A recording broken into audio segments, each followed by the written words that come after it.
Hey guys, MovieFan 2002 here, and now that I've seen Deadpool and Wolverine a second time, I can now give you guys do a spoiler talk on Deadpool and Wolverine. Now this won't be like a spoiler review. I'll be going through like the entire movie. I'm just gonna like talk about the stuff that I just want to talk about, like the stuff that just like really excited me when watching the film.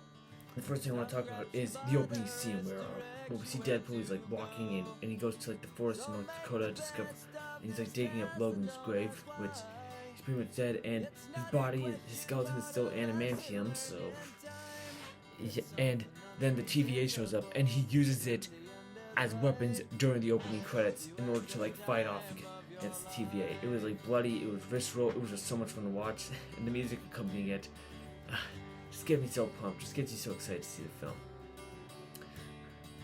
Yeah. Anyways, then after that we then get our then not too long after we get our first cameo of the movie where Deadpool wants to join the Avengers in March 2018, and he talks to Happy Hogan, played once again by Jon Favreau. I thought that was great to see, and yeah, that was just really so much fun. It was so cool to see Happy again, and I just really liked that. Yeah, it was just so wonderful. Yeah, it was awesome to see Happy again. His cameo was great, and it actually was sort of fitting into the story. Then of course, like once Wade goes to TVA, and he's talking with Mr. Paradox, like, I mean, after like this funny moment was like, suck it, Fox, I'm going to Disneyland. And he just like breaks the camera. That was just so funny. Then he like goes. Then we like see like what made him. Then of course he like goes on this mission in order to like stop, to like find a different Wolverine. And we get this excellent montage of numerous Wolverines, including the Short King from the comics, a different version of Old Man Logan, and Hulk vs. Wolverine fight, which unfortunately they didn't show the fight, but I get why, considering the film's running time, but you could have at least showed it. And of course there's the Calverine, aka Henry Cavill as Wolverine. I mean, that was a really great cameo, one of the best cameos in the film. And then of course he finds the one that we're currently with in the film, like played by Hugh Jackman, of course, and of course like all the other variants except for the Henry Cavill one were all played by Hugh Jackman. Hugh Jackman pretty much is Wolverine's best. It pretty much is like the definitive Wolverine. I think we can't argue on that anymore. Then of course they go to the Void, and we have our first fight at the 20th Century Fox logo. That was an awesome fight, so cool to see. Then all of a sudden during the fight, once they stop fighting, Chris Evans shows up, and I was like, huh, okay, so it's gonna be Captain America playing Chris Evans again. But then he starts swearing. It's like, wait a minute, there's only one other character Chris Evans played, and that means, and then all of a sudden, like, oh shoot, he's gonna say Avengers as a flame on, and then it's Human Torch. Like, I did not see that coming. I was not expecting Human Torch to be in this film. Now, he doesn't die immediately. I mean, he does get killed off a little bit later, but the fact that like Human Torch was in this film was just so incredible. Even though I just do hope, although it does make me wonder how next year is gonna go. Like when people are gonna like look back on the scene on this moment with Chris Evans and like with John Krasinski as Mr. Fantastic in Multiverse of Madness.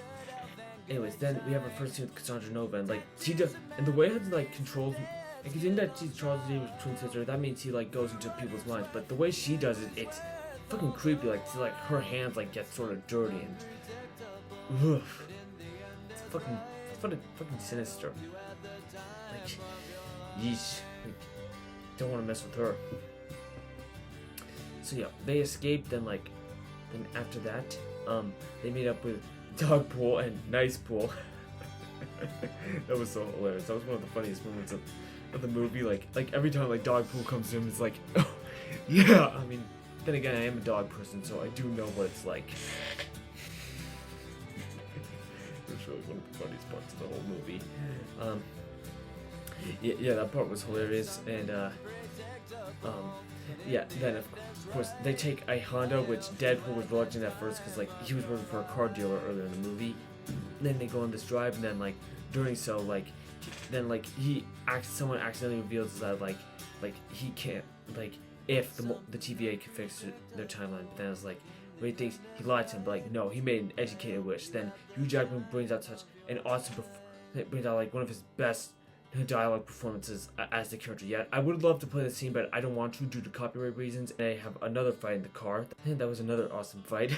And it was from Grease music, which, by the way, now that I mentioned about it, while the soundtrack in this movie is fantastic, especially with the bye bye bye at the beginning, but with that said, why the heck did they show the greatest show as part of the soundtrack listed, and yet we don't have a moment where it's played like during any big action sequence? It's just played like on the radio just for a quick moment, and then just like leave it at that. Like, that was kind of odd. Like, you were kind of setting us up for disappointment there, but oh well.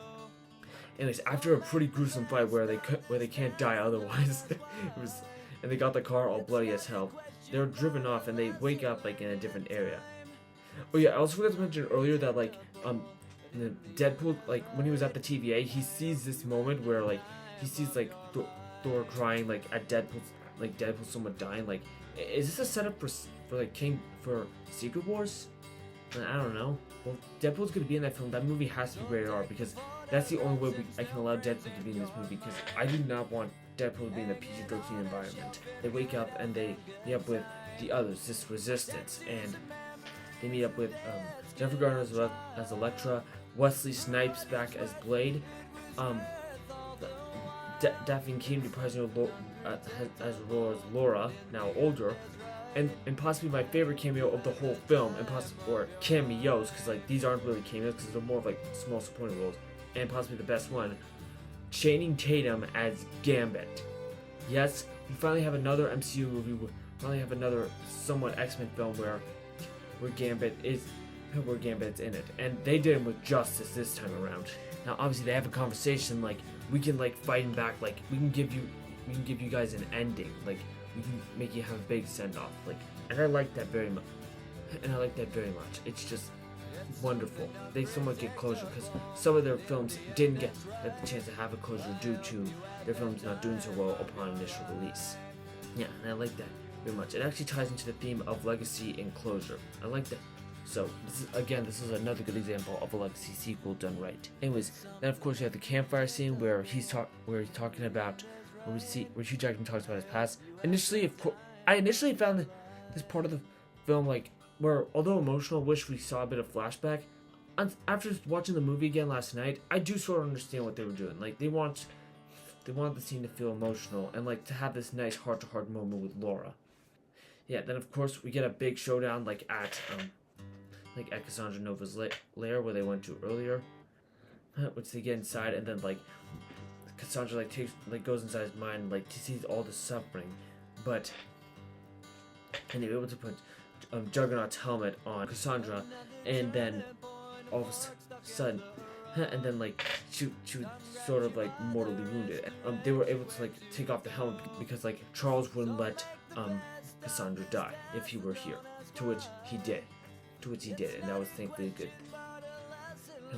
good thing, or goodish, because we'll get to that in a moment. And then of course like she opens a sling ring and they go home like in a slow motion environment. And before you guys are concerned about the other characters, don't worry, I believe they pretty much survived, because we actually see Laura like hanging out with Logan like at the end of the film, so thankfully she survives. So, which means like the other three thankfully went home to their universes, or maybe she was born. Although I did not know where Gambit ended up in, but hey, it's good to hear.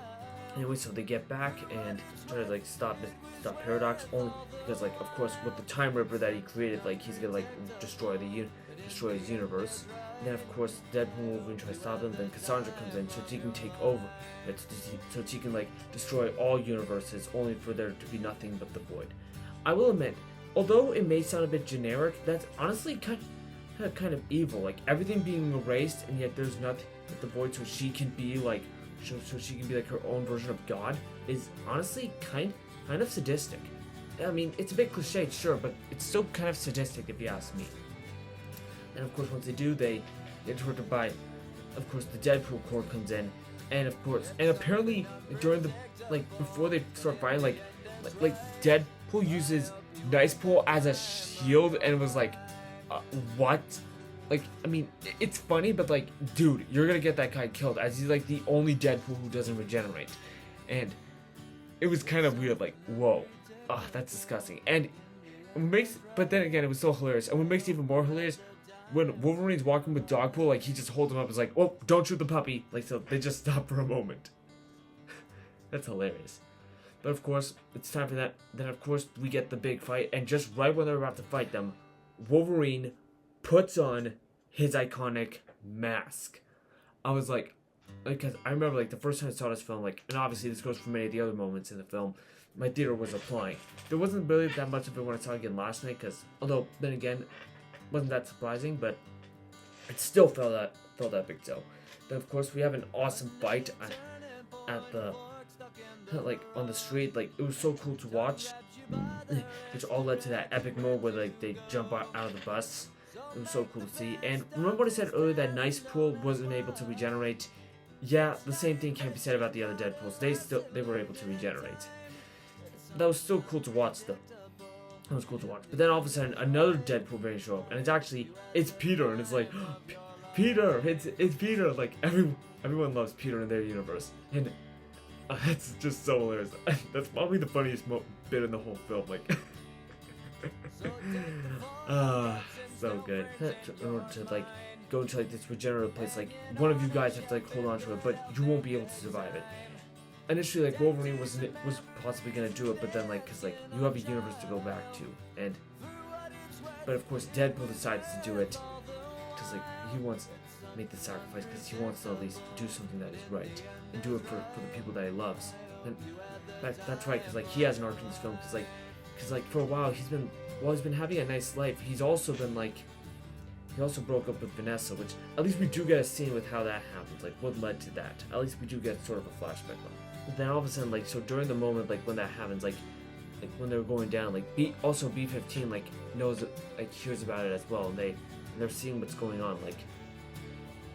Then all of a sudden, like just before like all hope is lost, Wolverine comes in, and then like they like grab together, like holding hands, like with the power of, I wouldn't say friendship, but more like, although it does feel like a friendship is magic rainbow powered style moment. Like, I mean, if you've seen the show, you know what I'm talking about.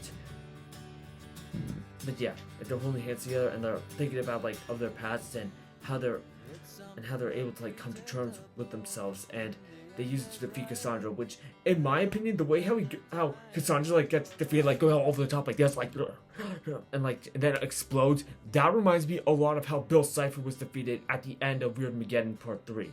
Well, at least near the end of it, because it was at least at the end of the climax.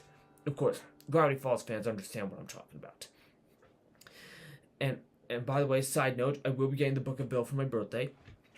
Yeah, so obviously the day is saved, and while Cassandra gets an epic send-off, but yet still over the top, Mr. Paradox just gets sort of like easy, like he just gets arrested in the TVA, pretty much like how Mr. Waternoose just got arrested by the CDA at the end of Monsters Inc. Like, that's it? That's how he gets defeated? I mean, I understand in that movie, but Mr. Paradox, really?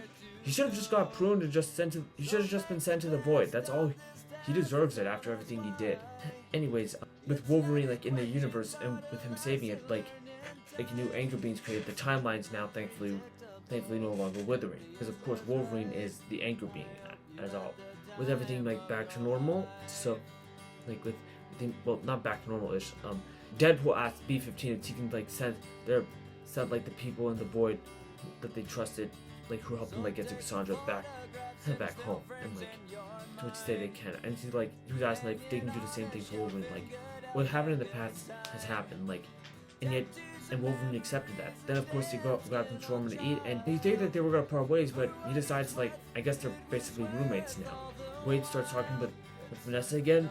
Laura and Logan can now live a life together with his father, which is really wonderful now. It's nice to actually see that Laura and Logan can now spend some time together, even if it is not the same one. The movie pretty much ends with a great pan shot of like their masks from the movie. And yes, Wolverine's mask was still real, despite the fact that he was wearing CGI, because although it made sense because his eyes had to be, they were still wearing it. They were still holding it on set, so that's thankfully good. And that's the end of the movie, but that's not like the end. As of course during the credits, there's this beautiful, and I mean beautiful tribute to the Fox X-Men films with the song "Time of Your Life." That was such a wonderful tribute. It actually got me teared up a little.